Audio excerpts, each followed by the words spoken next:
பெண்கள் தங்களுடைய கூந்தலோடு தங்களுடைய முடிகளோடு பொய் முடியினை அவர்கள் இணைக்கின்ற ஒரு நிலை எம்முடைய சமூகத்திலே இருக்கிறது.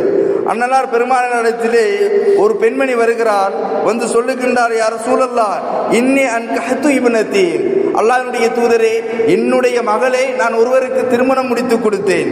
சும்மா அஸாபத்ஹா ஷக்வா, திருமணத்தின் பின்னர் என்னுடைய மகளுக்கு ஒரு நோய் ஏற்பட்டு விட்டது.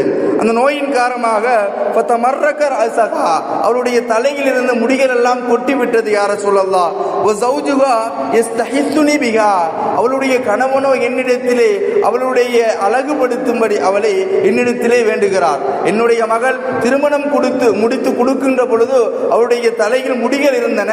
ஆனால் அவளுக்கு ஏற்பட்ட ஒரு நோயின் காரணமாக அந்த முடிகள் எல்லாம் உதிர்ந்து விட்டது. அவளுடைய தலையிலிருந்து முடிகள் உளுந்து விட்டது. ஆனால் அவளுடைய கணவனோ அவளுடைய அழகை விரும்புகின்றார். என்னிடத்திலே அவளுக்கு முடிகளை ஒட்டுமாறு பணிக்கின்றார். நான் என்ன செய்ய? அப்ப அசிலுர் அசகா, அவளுக்கு நான் பொய்மொழி வைத்து அவளது அழகை நான் வெளிப்படுத்தி காட்ட முடியுமா அல்லாஹ்வுடைய தூதரே என்று கேட்கின்றார். அப்பொழுது ரசூல் ஸல்லல்லாஹு அலைஹி வஸல்லம் ஃபஸப்ப ரசூல் ஸல்லல்லாஹு அலைஹி வஸல்லம் அல் வாசிலத வல் முஸ்தௌசிலா, அல்லாஹ்வுடைய தூதர் சபிக்கிறார்கள். யார் பொய்முடி வைக்கின்றார்களோ, யார் வைத்து விடுகிறார்களோ, இருவரும் அல்லாஹ்வுடைய சாபத்துக்குரியவர்கள்.